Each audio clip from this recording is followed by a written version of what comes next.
हा पूल आता बांधलेला आहे. स्पेस टेक्नॉलॉजीने हा पूल बांधलेला आहे आणि काही दिवसापूर्वी याचं उद्घाटन झालं. स्थानिक लोकांनी काही इथे गडबड आहे, तोडीफोड होते, बाजूची जी भिंत आहे ती देखील तेवढी काही चांगली वाटत नाही असं सांगितल्यानंतर NHAIच्या स्वतःच्या लोकांनी परत ऑडिट केला आणि परत हा पूल आता बंद झालेला आहे.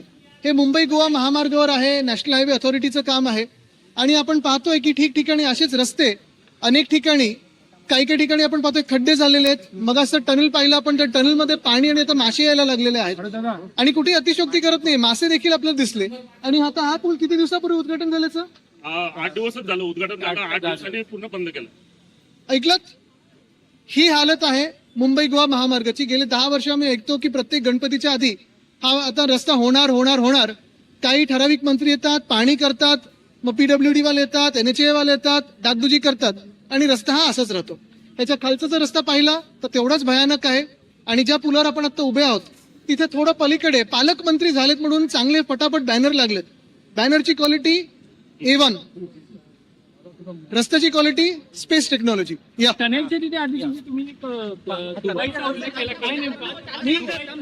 झालं, थोड्या दिवसापूर्वी दुबईच्या राजांनी मंत्री महोदयांना तिथे बोलवले दुबईचे रस्ते बनवायला असं ऐकलं आम्ही. त्याचे टनेल केलेलं आहे. मी घेतो त्याचे टनल केलेलं आहे. आपण पाहिलं असेल तर टनल मध्ये आता पाणी आहे. टनल म्हणजे अंडरपास केलंय. तिकडून ग्रामस्थ दुसऱ्या बाजूला जातात, लहान मुलं शाळेत जातात, अनेक लोक तो अंडरपास वापरतात. गुडघ्यापर्यंत पाणी होतं, तुम्ही आम्ही दोघांनी पाहिलं. आणि तर मासे दिसतात त्या अंडरपास मध्ये. आदित्य जी, कंत्राटदारांची बिलं थकीत असताना आज उल्व्यामधील एका कंत्राटदाराने आत्महत्या केलेली आहे. आपल्याला मी हे अनेक दिवस सांगतोय, गेले 1.5-2 वर्ष सांगतोय की अनेक बिलं ही थकीत आहेत. कंत्राटदार जे जेन्युन काम करतात त्यांची बिलं थकीत असतात. जे कंत्राटदार मंत्र्यांच्या खिशाचे खड्डे भरतात त्यांची बिलं बरोबर सोडली जातात. मंत्री दौरे करतात रायगड मध्ये सगळे, अगदी भरत शेट असतील किंवा आदिती असतील, कसं बघतात दौऱ्याकडे रात्रीच्या आवाज काय घराघरा फिरल्यानंतर रात्री पाठदुखीसाठी काय वापरतात हे विचारत आहे. कारण हेच सगळ्यांना आता दिलं पाहिजे. एवढा भयानक रस्ता असताना मंत्र्यांनी दौरे करून काय उपयोग आहे? बाहेर तरी बघा काय चाललंय. आणि काय तुम्ही आता जे ज्यांचे पोस्टर लागले ते बघा, काय जबरदस्त क्वालिटीचे. तसे क्वालिटीचे रस्ते कधी बनणार? बरोबर, पालकमंत्र्यांना पालकमंत्रीपद त्यांना मिळालंय, पण आता त्यांची हवाच काढली गेली. कारण आता पालकमंत्र्यांच्या त्यांच्यात हवा कधीच नव्हती. पण म्हणजे कुठून यायची ते तुम्हाला माहिती.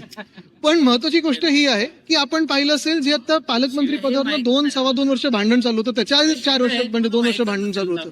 भांडतात पालकमंत्री पदावरनं, भांडतात गाडीवरनं, भांडतात बंगल्यावरनं. पण ह्याच्यावरनं कोण आवाज उठवणार? आता बाकीची ज्या समिती आहेत त्याच्यावरनं भांडणं सुरू होतील. गडकरी असं म्हणतात वारंवार की कंत्राटदार पळून जातात, कंत्राटदार काम करत नाही, त्याच्यामुळे इतके वर्ष हा मुंबई गोवा महामार्ग राहत राहिला. कंत्राटदार जर पळून जात असतील तर मग तुमच्या खात्याचा काय उपयोग आहे? आणि मुख्य गोष्ट हीच आहे की आपणच सांगतोय ना की काय काय काय काय सांगून झाले. आता मी त्याच्यात जात सुद्धा नाही. पण दुबईकर राजांनी जर आजचं हे फुटेज बघितलं तर काय होईल माहिती. पण स्पेस टेक्नॉलॉजी वापरली एवढे 100%. एक गुप्त बैठकीचा व्हिडिओ व्हायरल होतोय नागपूर मधला. वसुलीचा हा सगळा प्रकार आहे. अधिकाऱ्यांचा व्हिडिओ व्हायरल होतोय RTO कार्यालय. मला वाटतं आता त्याच्यावर मुख्यमंत्री बोलतीलच काहीतरी. पहिला आज आपण ह्या विषयावर बोलूया.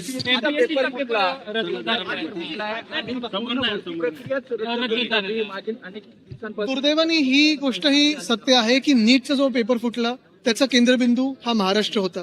आता MPSCचा आपण बोलताय, मध्यंतरी MHCETचा देखील विषय आलेला आहे. पण सगळीकडे ही परिस्थिती असताना आपण पाहतोय जे सगळे लोक, तरुण मुलं मुली जेव्हा रस्त्यावर आले होते त्यांच्यावर लाठीचार्ज करणारे हेच होते, त्यांना दिमागी नक्षल बोलणारे हेच होते. आणि ह्यांच्याकडून एक परीक्षा नीट ते चालू शकत नाहीत. यांना 1 नेशन 1 इलेक्शन घ्यायचं. आदित्यजी, महत्वाचा प्रश्न, 2 मंत्र्यांमध्ये संभ्रम अवस्था आहे. आदित्य तटकरे म्हणतात की पेवर ब्लॉक लावू नका, आदित्य तटकरे, आणि मंत्री भरत गोगोले म्हणतात की पेवर ब्लॉक लागलेले कधी उत्तम या पावसाळ्यामध्ये. हे मंत्र्यांचं भांडण नाही, कॉन्ट्रॅक्टर्सचं भांडण आहे.